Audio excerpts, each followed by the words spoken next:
akan memimpin bangsa Israel ke tanah perjanjian, malah tidak pernah masuk ke tanah perjanjian. Gagal. Tuhan anggap dia gagal. Ini saya melihat kegagalannya ya. Jadi sisi gagalnya. Mereka adalah orang yang dipilih Tuhan dan orang yang dipilih untuk menyatakan firman Tuhan. Penulis 5 kitab pertama, Kejadian, Keluaran, Bilangan, Imamat, itu adalah Musa. Tapi sisi lain mereka punya, ini namanya sisi gelap, punya sisi kegagalan. Kemudian yang terakhir adalah Daud. Daud gagal atau berhasil? Dalam memimpin kerajaan Israel, gagal atau berhasil? Gagal. Kegagalan Daud di mana? Pada saat dia merebut istri orang. Betul. Merebut istri orang, lahirlah Absalom yang malah jadi musuhnya Daud. Anaknya itu pengen bunuh bapaknya, kurang ajar sekali ya. Kemudian lahirlah Salomo. Salomo yang diberi kebijaksanaan Tuhan. Tidak ada orang lain yang memiliki kebijaksanaan lebih tinggi daripada Salomo. Gagal juga nggak? Gagal. Gagalnya di mana?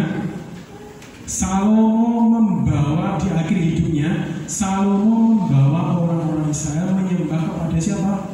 Berhala. Setelah itu kerajaan Israel pecah jadi 2, kerajaan utara dan kerajaan selatan. Kerajaan utara itu dari mulai Rehabeam sampai nanti Hosea atau siapa itu ya, semua rajanya itu menyembah kepada berhala dan mewajibkan orang-orang Israel menyembah kepada berhala. Jadi kerajaan Israel itu pecah jadi 2, utara dan selatan. Utara itu disebut Israel, selatan itu disebut Yehuda. Tetapi Tuhan masih mengizinkan Yehuda untuk terus hidup. Kenapa? Karena ada beberapa raja yang berusaha membawa kembali perintah Tuhan, membawa kembali orang-orang Israel datang kepada Tuhan. Siapa dia? Hizkia, Yosafat. Itu raja yang masih mempertahankan iman bagi Yehuda. Akhirnya Israel atau kerajaan utara itu ditumpas habis oleh Tuhan, diserahkan ke bangsa-bangsa. Jadi itu kerajaan utara itu 10 suku, itu semua habis. Makanya ada istilah suku Israel yang terhilang itu mereka. Kemudian ada 2 suku yang masih tersisa, yaitu Yehuda dan Benyamin. Itu kerajaan Yehuda. Mereka masih tersisa, kemudian mereka dibuang ke Babel. Karena pemimpin di atasnya itu yang salah, mulai dari Salomo ya kalau saya lihat. Salomo itu kurang ajar sekali dan nikah dengan banyak wanita. Wanita itu semua bukan orang yang percaya kepada Tuhan dan mengizinkan orang Israel menyembah kepada berhala. Itu miris.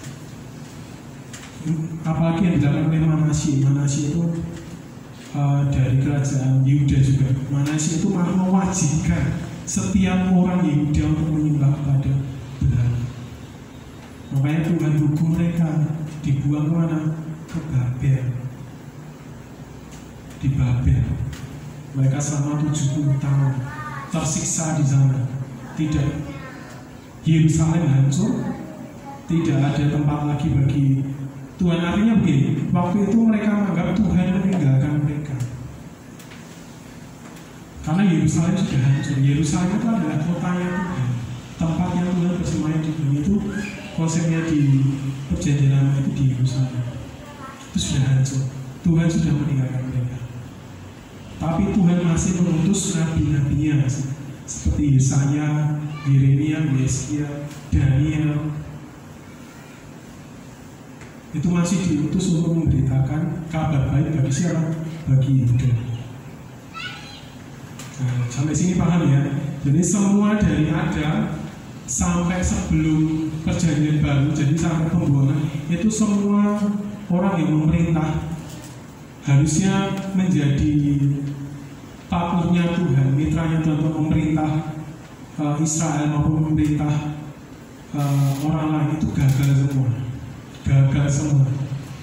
Sampai akhirnya digenapilah satu nubuat, yaitu kelahiran siapa? Mesias. Selanjutnya, nah ini kelahiran Mesias, nubuat tentang Mesias ini diwujudkan dalam sebuah perjanjian yang baru.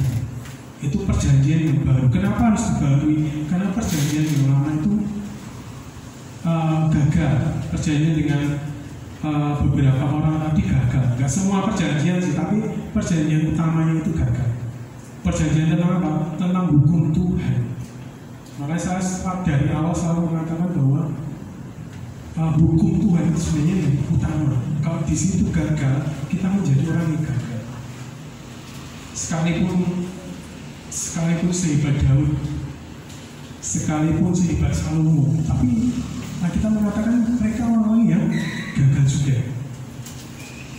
Saya maksudkan seperti itu. Berarti kita perlu pertolongan siapa? Tuhan, tidak bisa sendiri. Kegagalan manusia membuktikan bahwa tanpa campur tangan Tuhan berlangsung atau langsung, selamanya manusia akan mengalami kegagalan dan terus berada di bawah kuasa si jahat. Tuhan memperbarui janji dengan satu penebusan Yesus melalui salib. Itu di Yohanes 14 ayat 6. Lukas itu enggak ya, Lukas 22 ayat 10 itu salah. Di Roma 6 ayat 10 kita buka Roma 6 ayat 10. Roma 6 ayat 10, demikianlah firman Tuhan. Sebab kematiannya adalah kematian terhadap dosa, satu kali untuk selama-lamanya, dan kehidupannya adalah kehidupan bagi siapa? Bagi Allah. Jadi kematiannya itu satu kali untuk selama-lamanya. Itu adalah kematian terhadap dosa. Itu adalah kematian yang menebus setiap orang percaya dari dosa. Kembali tadi, 2, perjanjian baru. Yang baru dengan memberikan perjanjian yang baru ditandai dengan memberikan hati yang baru dan roh yang baru. Kita buka di dalam Yeskiel 36 ayat 26. Yeskiel 36 ayat 26 dan 27. Kita akan baca bersama. Yeskiel 36 ayat 26 dan 27. 3, 2, 1. Kamu akan kuberikan hati yang baru dan roh yang baru di dalam batinmu, dan aku akan menjauhkan dari tubuhmu hati yang keras dan kuberikan kepadamu hati yang taat. Rohku akan kuberikan diam di dalam batinmu, dan aku akan membuat kamu hidup menurut segala ketetapanku dan tetap berpegang pada peraturan-peraturanku dan melakukannya. Jadi 2, tandanya perjanjian kita memiliki perjanjian yang baru dengan Tuhan itu ada 2. 1, dibaharui hati kita. 2, diberikan roh yang baru. Bukan roh kita ditambahi tidak, tapi yang diberikan itu adalah rohnya siapa? Rohnya Tuhan. Ingat ya, ketika di Kisah Para Rasul 2, pada saat terjadi Pentakosta, Roh Kudus diberikan kepada siapa? Kepada orang-orang percaya. Dan bukan hanya itu, kepada orang-orang Asia yang ada di situ pada waktu itu.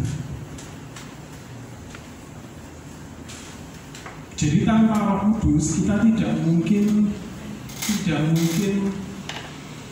kembali kepada posisi kita yang semestinya, yaitu turut memerintah bersama dengan Tuhan. Selanjutnya, saat ini kita turut dalam pemerintahan ilahi. Itu kita buka dalam Matius 28. Oke, kita buka Lukas saja. Lukas 17 ayat 21. Satu ayat saja, karena waktunya tidak banyak. Lukas 17 ayat 21.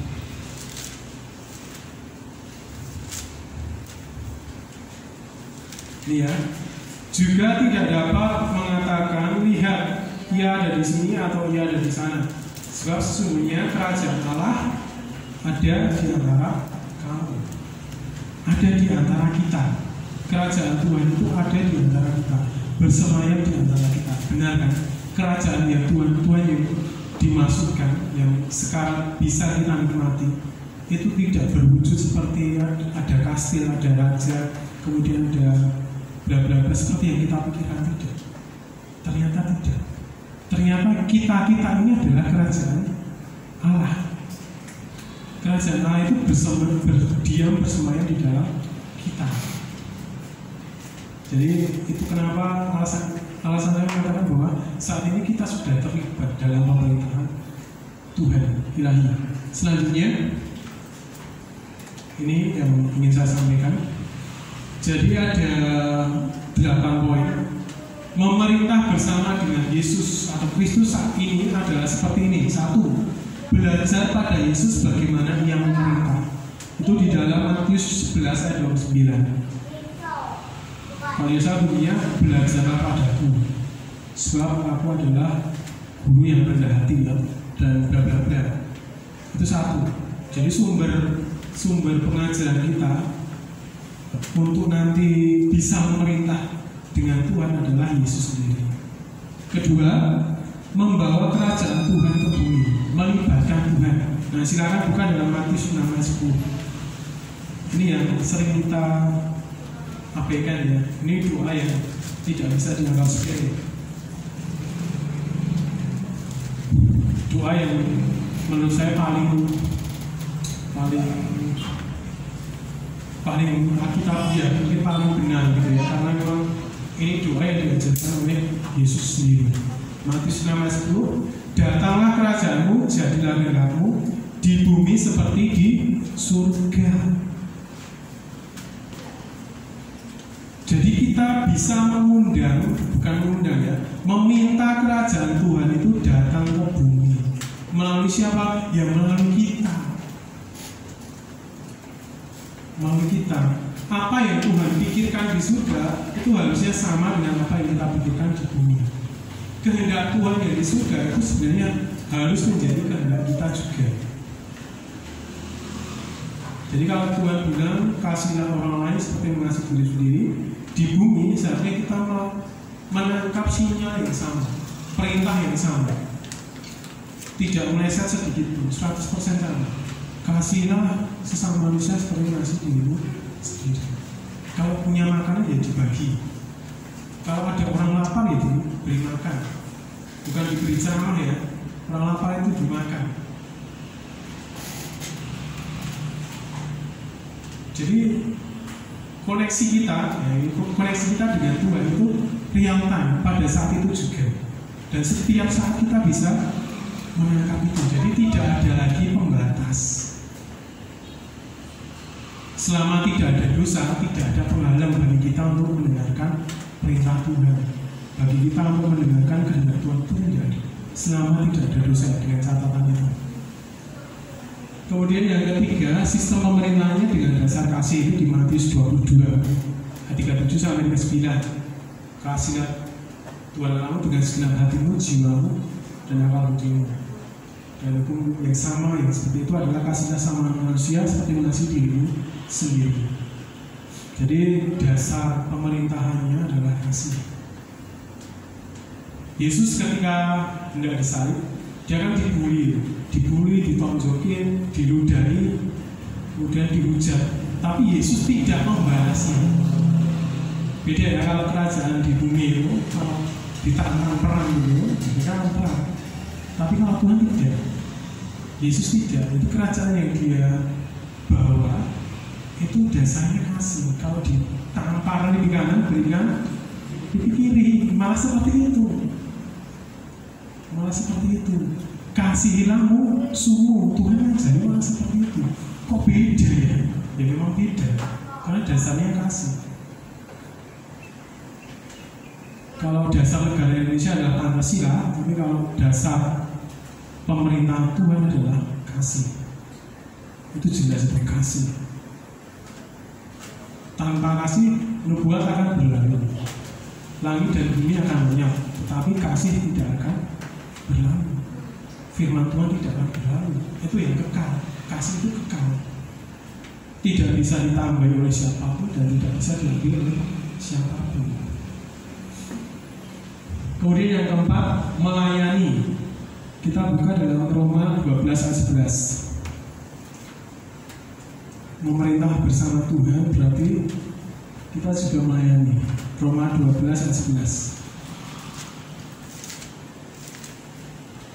3:21.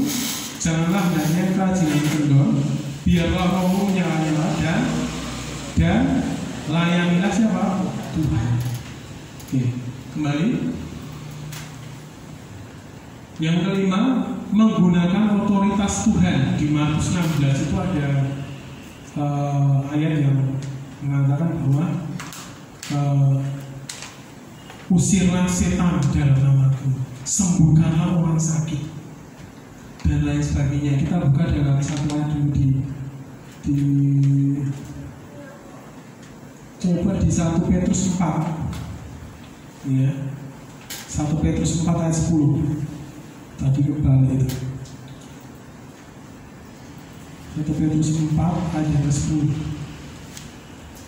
Nah ini ya, layanilah seorang akan yang lain sesuai dengan karunia yang telah diperoleh tiap-tiap orang sebagai pengurus yang baik dari kasih karunia Allah. 11. Jika ada orang yang berbicara, baiklah ia berbicara sebagai orang yang menyampaikan firman Tuhan. Jika ada orang yang melayani, baiklah ia melakukannya dengan kekuatan yang diberikan kepada Tuhan, supaya Tuhan dimuliakan dalam segala sesuatu. Karena Yesus Kristus ialah yang punya kemuliaan dan kuasa sampai selama-lamanya. Amin. Hendaklah kita melayani Tuhan menurut karunia yang dipercayakan kepada kita masing-masing. Jadi kalau diberi suara bagus ya pakai untuk jadi singer, jadi song leader.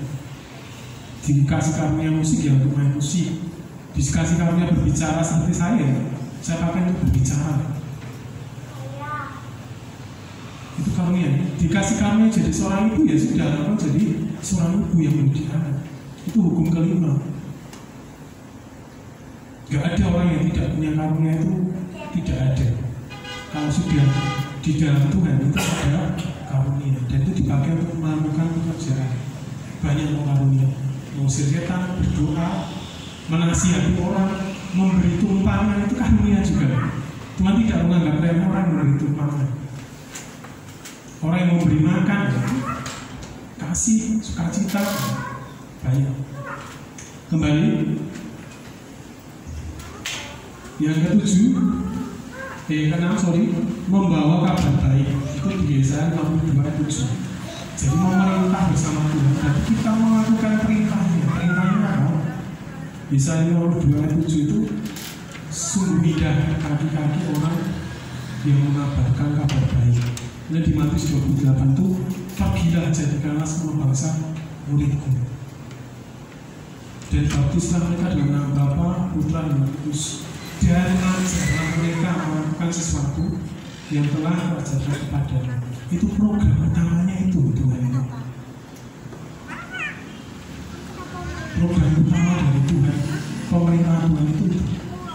Jadi supaya setiap orang yang percaya kepadanya boleh hidup kasih. Yang ke-8, memerintah bersama dengan Tuhan. Itu harus ada satu syarat khusus. Apa? Dimateraikan, disahkan. Kalau di negara kita kan orang yang menjadi menteri, orang yang menjadi pemerintah, penguasa itu harus disahkan oleh konstitusi. Nah, kalau di dalam Alkitab itu harus disahkan dengan materai Roh Kudus. Mana ada? Ada. Kita buka Efesus 1. Ini terakhir ya, Efesus 1 ayat yang ke-13, 14. Itu kalau Bapak Ibu pengen baca di Efesus 1, itu sebenarnya juga upah bagi kita nanti. Jadi upah bagi setiap orang percaya yang akan dia terima itu di Efesus 1 juga ada. Jadi kali ini kita akan baca Efesus 1 ayat yang ke-13 dan 14. Di dalam Dia kamu juga, karena kamu telah mendengar firman kebenaran, yaitu Injil keselamatanmu. Ya ini ya, mendengar Injil dulu.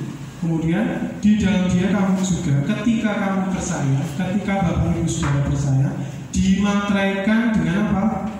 Roh Kudus yang dijanjikan itu. Jadi Bapak Saudara, jadi orang percaya itu harus disahkan dulu dengan materai apa? Materai Roh Kudus. Maka Makanya tadi saya katakan bahwa kita akan menerima hati yang baru dan roh yang baru.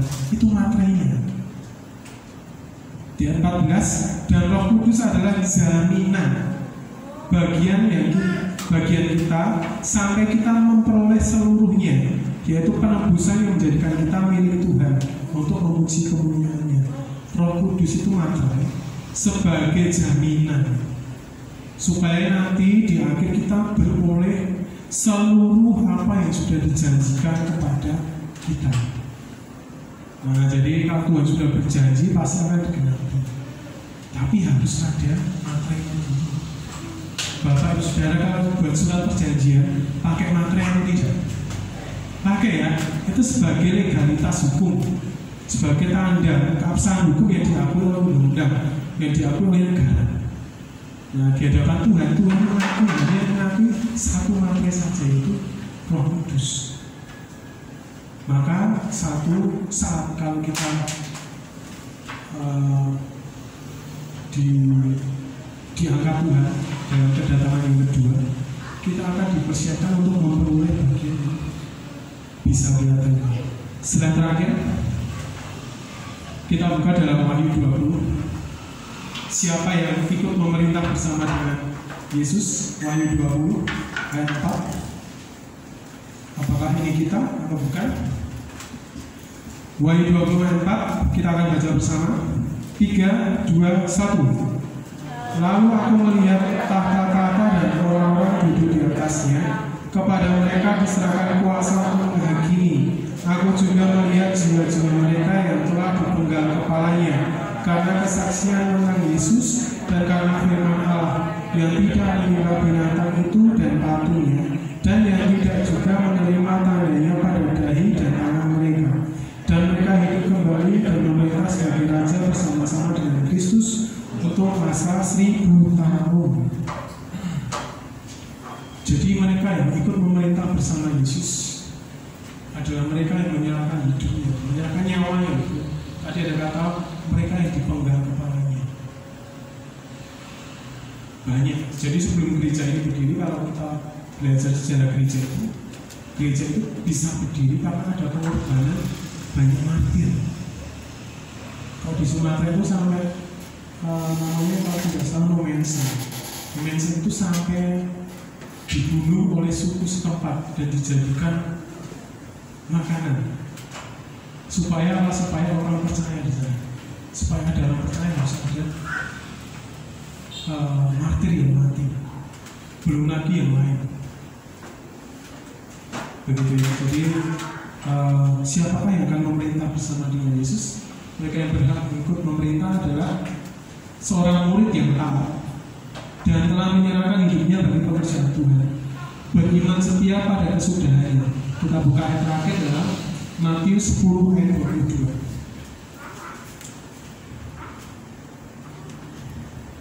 Matius 10 ayat 22. Oke, kita akan baca bersama ya. Ini yang terakhir. 3, 2, 1. Dan kamu akan dibenci semua orang oleh karena namaku, tetapi orang yang bertahan sampai pada kesudahannya akan selamat. Jadi Bapak Ibu Saudara tidak usah heran nanti kalau dimanapun Bapak Ibu Saudara akan bertemu dengan orang-orang yang membenci, karena Tuhan sudah bilang dibenci bukan karena kesalahan loh ya, beda loh ya. Kita nggak ngapa-ngapain kok dibenci ya. Mungkin mereka benci kita karena kita ikut Tuhan. Jangan marah, karena Tuhan sudah mengatakan bahwa akan ada masa ini di mana kita akan dibenci. Oke, amin. Mari kita tutup Alkitab kita.